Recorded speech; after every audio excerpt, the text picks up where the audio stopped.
Oh, welcome! Hi. Hey everyone. So, Bethany is gone. She's having her baby. You guys just get me now. So that means we're going to have a lot of fun. You're probably going to get yelled at a lot because I got a big personality and I got no Bethany to rein me in. So welcome. Alright, what episode are we on? We are on Ask a Puppy Trainer, episode 114. We have Mr. Adonis. He's very excited to be here with us. He's a bit wiggly and a bit heavy, but he's very happy to be here with us. And we have a ton of questions. So, as you guys know who've been following us, sorry, mic situation today. As you've been following us, I'm sure you've seen the last couple of videos we made over the last few weeks. It's been all about crating. That first one blew up. A lot of people had comments, good and bad, pros and cons. So we kind of picked that one apart, and then we made another video between Beth and myself, and we tag teams going over why. We broke it down a little bit further. That's the most recent crate video, and now we have some comments for that one as well. So I want to go over those first, and I just want to give you a little backstory on it. Kimberly, where does it start? This is the first page. Okay, I'm going to go over this instead then. Alrighty, so this is for the original video. One, John Fletcher asked, we crate them until how old?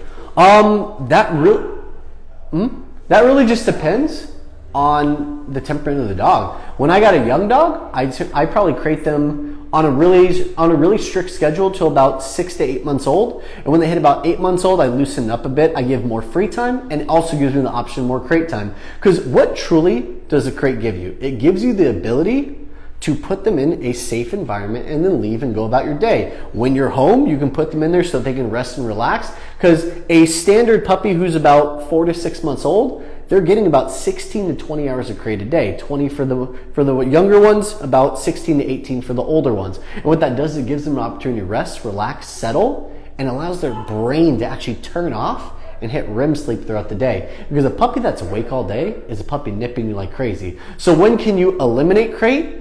That's preference. We still have a dog that goes in crate for 6 to 8 hours throughout the day because she does really well in it. She's more balanced, more regulated, and she can exist in this crazy high energy city environment by being crated more throughout the day so she gets to rest.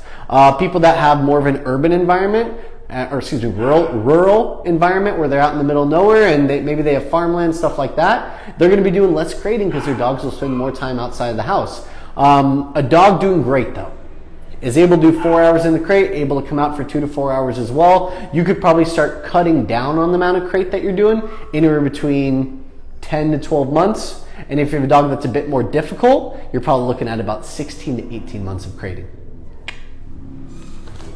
You're gonna get a lot of awkward thumbs ups too, because when I don't have Bethany, that's what I do. All right, what else we got? This was from our stroller training video. This is for stroller training prep. How do I do this? I'm struggling with my almost 1-year-old pup and the stroller and barking. How do I get her to stop? Well, let's tackle the first part first. So how do I stop this struggling with my almost 1-year-old pup and the stroller? So I start stroller inside the house in a controlled environment. But before you do that, you got to make sure you have a good walk. If you have a dog pulling on the walk, you're not getting any stroller training in, because first you got to just teach them how to walk. So you should probably go back to the basics, teach a strong let's go work. A lot of YouTube videos, a lot of great videos. If you have a 1-year-old, not really a good fit for our online program because it caters more to like 16 weeks and younger to start, all the way up to about 6 to 8 months. But you can go on YouTube, find a lot of great walking videos, look for a heel video, look for a let's go introductory puppy video, and it just teaches you how to use food, draw their attention, and redirect them in different directions. So every time they pull in one direction, they hit the end of the leash, you pause, you start moving back slowly. When they feel the tension, they look to the source. It's you guys, you happen to be holding food. They come in to check in for the food, they end up by your side, you give them a treat. They do it a couple times, they keep ending up by your side, and one time, they're eventually gonna do this and look to you for the food. Good, treat. You just started teaching heel by having them look to you for food while they're on your side. So that's a great introduction to it. And then for the stroller, once you have a strong walk in a controlled environment, start implementing the stroller. How I start it though, is I tend to have one hand on the stroller, one hand on the leash, and you're not using as much food because you're not really able to. And then you practice going forward, turning and move in the opposite direction. When they create tension in the opposite direction that you're originally walking in, you keep moving, you hold that tension. When they give in a little bit, you give in, say good, and then continue moving in the opposite direction. So it's what we call opposition reflex. They're basically taking that pressure that you have and they're learning to give into pressure for a reward, whether it's continuing walking, whether it's food, whether it's just getting that break that they so desperately need on those walks. You're basically conditioning the brain to look to you for everything. Move when I move, stop when I stop. And finally, the barking. Okay, so you guys had me all up until that last statement. So the barking, I would probably not take this dog up with you when you have a stroller because you are controlling multiple aspects. Barking is a form of reactivity, and reactivity doesn't mean aggressive reactivity. It could just straight up mean my dog sees something, wants to go play with that dog, and barks as a reaction to it. But that is a completely separate issue from walking with the stroller. So you have some homework to do. You got to probably look up some walking videos, some redirection videos, some pressure redirection videos, and some reactivity on barking videos, because all of these things need to be tackled before you can start adding a stroller to your walking. Looks like we have some comments. All right, what is that? Money can't buy good taste? What does that mean? And also, this room is loud. Okay, I don't know what that means. Is that like an echo? Is that an echo? Or am I loud? You're right, I am so loud. It's true, I am. I can't tell what that means, but I'm gonna assume it's either I'm too loud or the room's too loud, and you're right about both. All right, perfect. All right, next we have... All right, we're gonna go to the first page now. We're switching it up, changing direction. This is from Linda. She is a Labradoodle puppy, 5 months old. We appreciate the breed and the age. It makes our question a lot easier to answer. And it pees anytime someone comes over. What can we do? I love this question because this is something probably a lot of people deal with. All right, he's getting heavy, guys. I'm passing Adonis off. He's getting heavy and he's hot. He's warm. I'm starting to sweat. Bye, Adonis. Love you. See you, bud. All right, so what can we do when someone comes over and our dog pees? What do we do about this? Well, a lot of the times when people come over, it's not so much about the dog in the beginning, it's actually more about the people. If they come in your home and they're super coming in hot, hey guys, great to see you, oh, puppy, puppy, puppy. That's excitement, that's love, that's affection, and most of the time your puppy is gonna interpret that with their own energy. Whatever we give, your puppy will multiply by 1,000. So you come in hot, your puppy comes in even hotter, and they're gonna have an accident because they're overexcited. What I teach is when people come over, and I have a puppy prone to having accidents, which sounds like your puppy is. I'm telling people before they ever come over, hey, do me a favor, guys. My puppy has a lot of issues with excitement peeing, and we're trying to really nip it in the bud. So when you come over, do not look at him, do not talk to them, and do not touch them, because it's going to be hard enough for me to regulate and manage the energy without you guys adding anything in it. Now, part 2. Ideally, is my start for people coming over trying to work down a dog who's super high energy is I do about 30 to 40 minutes in crate to start, because that allows the dog to hear everything without being a part of it. Once they settle in the crate, then I bring them out on leash and I actually do place command for the next 30 minutes. And now they've gotten used to kind of existing around this environment. No one's looking, no one's talking, no one's touching them yet. They exist around that environment, and then they learn how to settle and relax. Yes, we have 2 mics, guys. We have 2 mics because we're not really sure which one's working better right now, but they should both work, hopefully. Yeah, we got a whole setup going on. TikTok doesn't have a mic. That's why it's echoey. Oh, that makes sense. Guys, if you're on TikTok and it's too echoey, go to Instagram. That's where we have 2 mics and they're both working. Okay. I lost my place. Damn it, that's why I need Bethany. She always gets me back on track.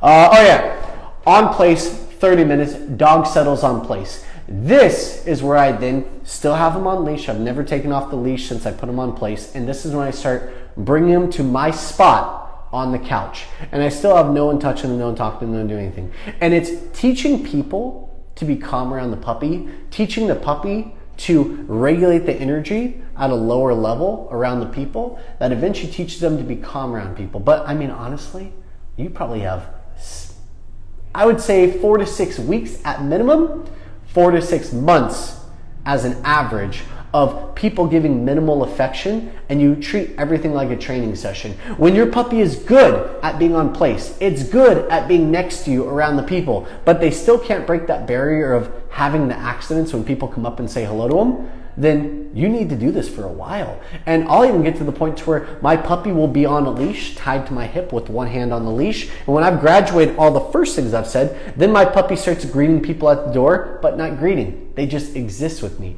But they need to stop being the center of attention of guests coming in, because that is really, really difficult for an overexcited puppy to not have an accident when people come in and they get that attention right away. So practice all your training. Someone comes in, let's go work back and forth. You could do crate for 20, 30 minutes. That is a crutch, by the way. It's a total Band-Aid.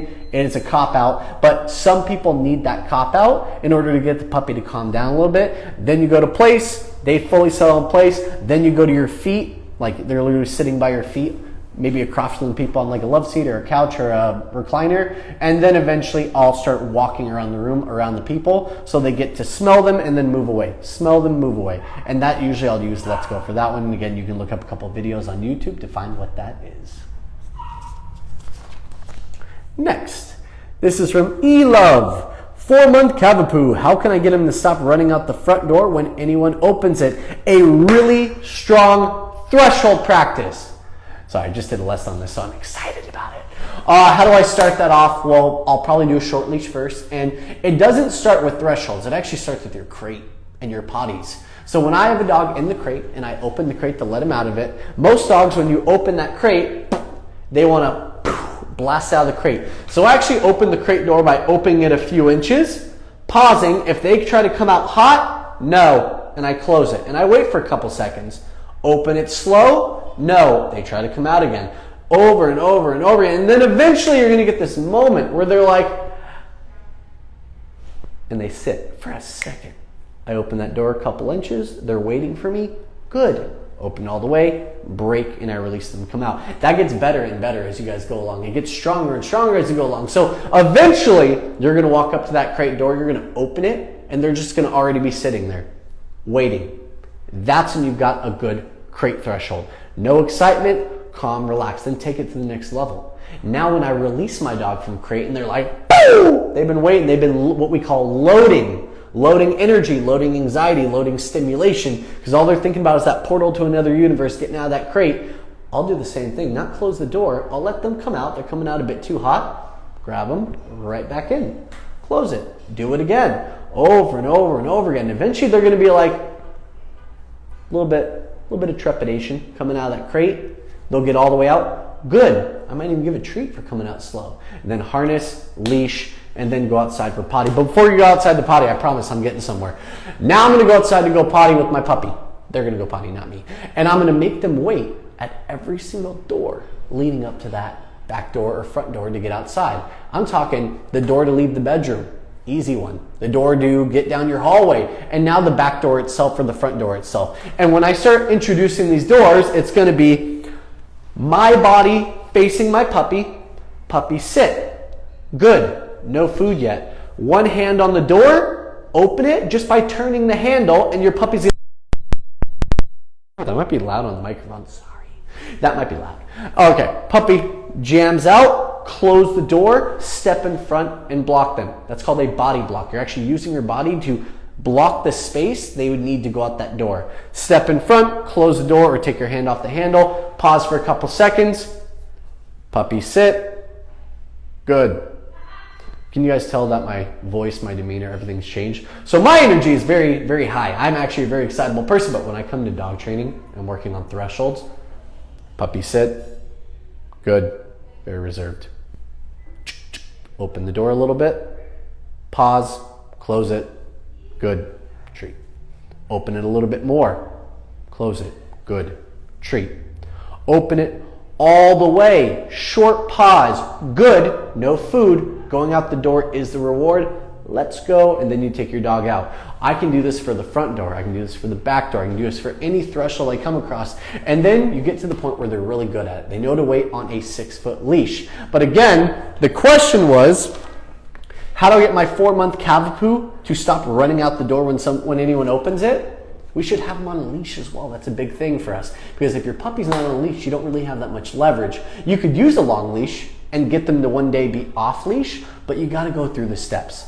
Puppies under 6 months old wear leashes 24/7 when they're not in a crate, they're not in a playpen, and they're not being tethered to something, whether it's even you guys. They have a leash on. So when you open that front door and maybe it's an accident, what's the definition of an accident? An unplanned event with a negative consequence.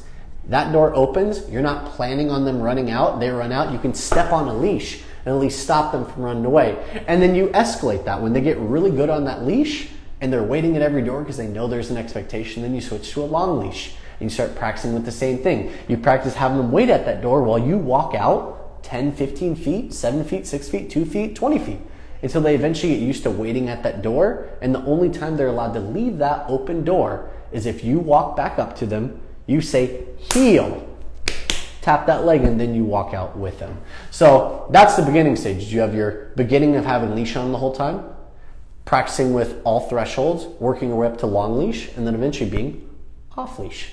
But again, you're probably looking at 2 to 6 months. You're looking at a lot of practice. Not many young puppies will be able to do it. The puppies that I find that do best with threshold at a young age are the ones that have pretty severe separation anxiety because they're afraid to leave the house anyways. So that's kind of what I'd be looking at time frame wise, and those are the steps that I would personally use. And for the most part, I know Bethany would too, because her and I have a pretty strong, pretty close similarity when it comes to training thresholds. Alrighty, how are we doing on time? We're good. This is from Salvo. Thanks so much for all your videos. We have a 16-month Dachshund who has never loved his crate but sleeps in it at night. How much am I expecting him to sleep during the day? Expectation-wise, for our happy little weenie dogs do not like the crate. I have not had too many Dachshunds that don't have separation anxiety for the crate. How much can you expect in the beginning? Probably not that much. Honestly, you're probably gonna get a lot of barking, a lot of crying, a lot of possibly even screaming. Dachshunds didn't have actual crate anxiety, not just separation anxiety. It goes a little bit deeper than that. I can tell you right now, it is 100,000% worth it when you get past that hump, because we have about 2 of them right now, and they're both now doing amazing with crate, but they had about 2 to 3 weeks where they had a lot of barking, a lot of crying, a lot of whining. So how much can you expect them to sleep in the first 2-3 weeks? Probably not that much throughout the day. It's gonna be more management, getting them to go in the crate, come out for food, go in the crate, come out for food, just getting them acclimated to it. And then as they get more used to it, I would say 16 to 18 hours a day is a good number. And that is literally for my nighttime, overnight sleeping, and also my periodic throughout the day. For our younger guys, like maybe 3 to 4 months, 3 to 5 months, I'm probably doing about maybe an hour and a half in, 30 minutes out. Now, I'd say 3 to 4 months, hour and a half in, 30 minutes out. As they get used to that, then I'm going from 2 hours in, 1 hour out, 3 hours in, 1.5 hours out, 4 hours in, 2 hours out. So that schedule kind of grows with them, but obviously as the free time grows, the crate time also grows. So you're just trying to find that balance. And if you ever get to a point to where your puppy is cranky, they're out of the crate, they're jumping, nipping, pulling, biting, lunging, going crazy, that probably means they need a little bit more rest. They're not getting enough sleep. They're not hitting REM sleep enough, so they're getting cranky when they're out of the crate. That's one of the really big tells I have for any of my puppies that have nipping issues, which is how long are they sleeping in the crate? How long do they sleep in general? All right, just because we're low on time, I'm going to kind of zip through these. All right, I crate trained my puppy so briefly for potty training, and now she doesn't like it anymore. She's almost a year old. My issue is she really has a hard time settling down when everyone's home. She only naps when we are at work or out. Should I try to reintroduce crate training to train for an off switch? Yeah, I mean, I can't see anything wrong with that. I think, yeah, you're going to have a bit of a window where it's going to be a little bit more difficult. Anyone watching these videos, this is a piece of advice I don't always give in every single video, but it's a great piece of advice for anyone who's struggling with separation anxiety, crate anxiety, or just overstimulation in general. Try cutting back on some of the affection you give and maximizing in its place a little bit more training. Most dogs don't want affection all day long. And when we give it to them, they get used to it, they get acclimated to it. So then they come to expect it, they come to learn they think they need it, but they don't need affection. It's something that they want and something usually that we want as well. But the more affection you give when a dog is outside the crate and the dog doesn't like the crate, the less likely they're going to be able to go in it and enjoy their time in it. Because all they're thinking of is, mom just gave me love for 20 minutes and then put me in this room where I'm by myself. When really in reality it should be, I spend a lot of time out of the crate. I'm really mentally exhausted. Obviously they're not going to think that way, but we know it. We put them in the crate, they're ready. They knock out, they go to sleep. 2 hours later, bring them out and kind of just rinse and repeat all throughout the day. If their walk, their play, their training, their supervised separation, and it really just gives them that balance throughout the day. So if you are going to reintroduce the crate, don't give a half measure. Don't do like 15, 20 minutes in. It's not even close to enough time for them to acclimate to it. Go up to an hour and a half in the crate, 30 minutes out of the crate. And it said 1 year old, I think it said. I don't see an age, but I assume a little bit older because you've been doing it and now you're kind of going back to it. So if they're 8 months, 10 months, 12 months old, you could really up that time pretty quickly. You go for an hour and a half, 30 minutes out, 1 year, almost here. Okay, yeah, so 10, 12 months old. So start with that hour and a half in, 30 minutes out, but build your way up quickly. You could probably be doing 4 hours in, 2 hours out within 3-4 weeks of introducing that crate again. If they bark, do not let them out when they bark. We don't necessarily let them bark it out, but we have other methods for securing that they can be comfortable in there. I cover the crate with a towel. I put on a white noise machine. I put on a little sound machine, like something that plays like a Friends soundtrack, Will and Grace, Big Bang Theory, whatever it is. Sometimes just hearing talking in the background allows their brain to focus on something, and believe it or not, it actually settles them down a little bit. We also found piano and violin work really, really great for helping dogs settle down. Don't do the jazz or the classic rock. The instrumentals are a bit loud and it kind of keeps them up a bit. In our experience, just from what we've seen. But yeah, giving them something that helps them rest and relax in that crate, and also moving that crate as far away from your living room as humanly possible. So they're not spending time around your family, which makes it really difficult. And I think you mentioned that too. Has a lot of trouble settling down when everyone's home. If the crate is in your main living area and there's people constantly walking around, that's the reason. Try moving your crate to your bedroom. If you have a temperature controlled garage, temperature controlled, it has to be because it's getting hot now. You just got to make sure they have a spot where they can hear you as minimally as possible. And this is going back to our 6-month-old puppy can be crated, or should a 6-month-old puppy be crated during the day? One person wrote, how many hours can they stay in the crate per day? 16 to 20, good number. And we crate them until how old? Oh, we got a lot of the same question, huh? Yeah. Crate them how old? As long as you need. We have a 9-year-old dog that still gets crated. We have an 11-year-old dog that during fireworks gets crated every year. So it really comes down to preference, demeanor, and temperament of the dog.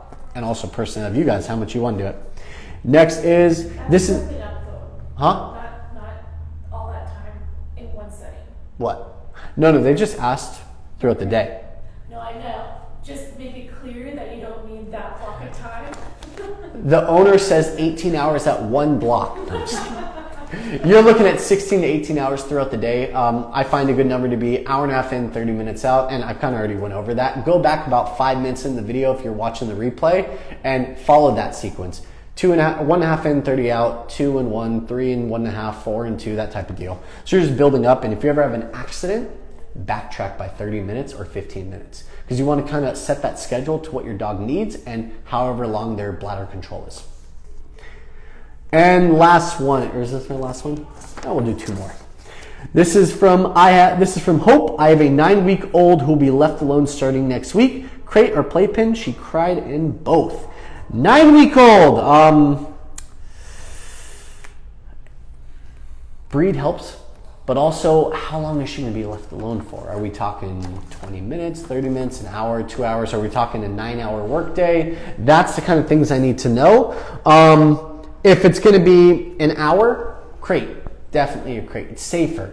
If it's going to be an entire workday, that's a little bit different.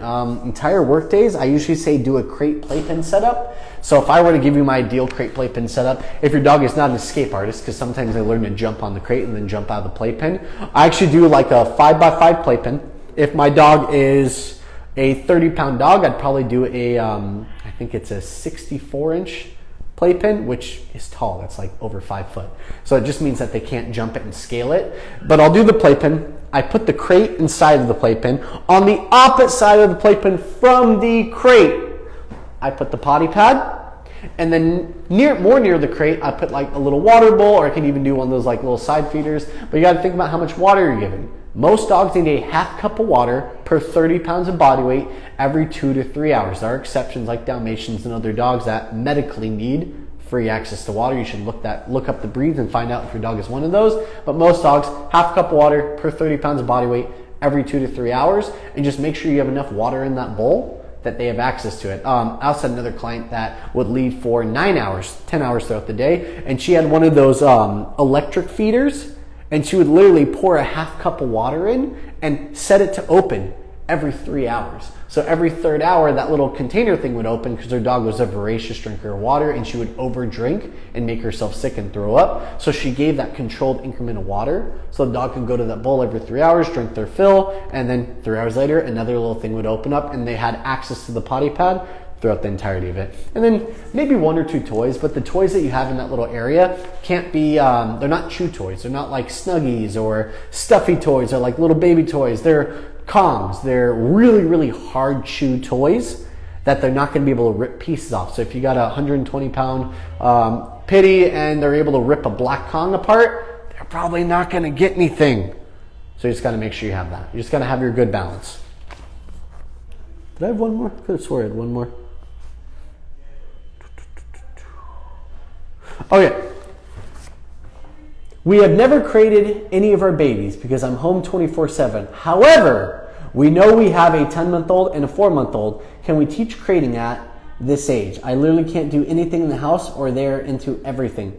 Yeah, absolutely. The 4-month will probably take to it a little bit quicker. The 10-month might take to it a little bit slower just because age and they've kind of gotten used to it. But one of the easiest way to introduce a crate is to work around your other structure throughout the day. So crating, it's going to be hard either way probably for the 10-month-old. But if you start putting them on a leash anytime throughout the day, so if you start putting them on a leash all throughout the day, whenever they're not in the crate, you're always walking around, they kind of have a boundary to stay around you, do more place commands, you do more place practice, more playpen, more tethering, and controlled potty breaks and all that. That's usually one of the easiest ways to make sure. Oh, sorry, I think my car alarm is going off. There you go, Kimberly, thank you. So that just makes it to where when you start crating, they acclimate to it a little bit quicker. Because basically what you're trying to show them is that there's structure in the crate and there's structure outside of the crate. It's not like we live in one world and when they come out of it, they get full freedom. They do that, they're gonna rebel in the crate. So create that balance inside the crate, outside the crate. And if you guys ever need a structure schedule, DM us or PM us or wherever it's called, I think it's DM, on Instagram, and we're happy to send you guys one. And we have one more question. Okay. All right, so it looks like is there a top part? Can you scroll down, Kimberly? Just says teething. All right, teething, perfect. All right, our puppy's teething. Our 10-week-old is having a hard time. What can I give to soothe? I gave strawberries and frozen bananas. I don't know about strawberries. I think they have pretty high sugar content, but I'm not a vet, so don't quote me on that one. Frozen bananas, I like that one. You can do a lot of frozen veggies. Another great one is a Kong. If they're a puppy, you could do either the light, like the baby blue or the baby pink color. That's usually for weaker chewers. 10-week-old is a baby too. I'm not sure what the breed is though. But I would say start with the Kong. You can do a Kong with wet food with kibble mixed in. You can stir that all up, shove it into the Kong, freeze it for like 30 minutes. So it's like a light freeze. So it's just a little bit harder, a little bit more chewy. And then the puppies can kind of gnaw on that Kong and it breaks down the kibble and the wet food inside, lets it kind of fall out. And they really enjoyed that one. I wouldn't do a wobble. Wobbles are really popular, but what they end up doing is they end up hitting them and like chase them all around the house. So it adds more energy to it when you're trying to settle them down for chewing behaviors. But yeah, I would say start with the Kong. You could do like a all natural peanut butter, no added ingredients to it. Definitely no safflower oil. It's really bad for dogs, and a lot of peanut butters have that in them. But yeah, just do an all natural peanut butter. Whole Foods carries a great one. You can mix some kibble, stir it up, shove it in the Kong. Wet food, totally up to you guys. But yeah, just make sure that whenever they're getting something like that, they're always being monitored for anything that's a chew toy, a rope toy, a Snuggie. And the Kongs you can leave in the playpen with them when they're by themselves. Perfect. Yep, that's it. All right, let me just make sure I went over all my questions. looks like oh, one more. And this is for an 8-year-old dog, but I like the confidence to post it, so we're gonna go over it. This is from Jessica. Why is my 8-year-old dog peeing in the house when I let him out 2 to 3 times a night? A night? Is this supposed to say 8-month-old or 8-year-old? All right, let me diagnose this one a little bit. I lied. This is a whole can of worms. Jessica, I'm going to save this question for next week because this is a big question. It's not a small answer. Okay, guys. Thank you for joining. We'll see you guys next week. Have a great week. Now we get the awkward smile time while Kimberly tries to find the button.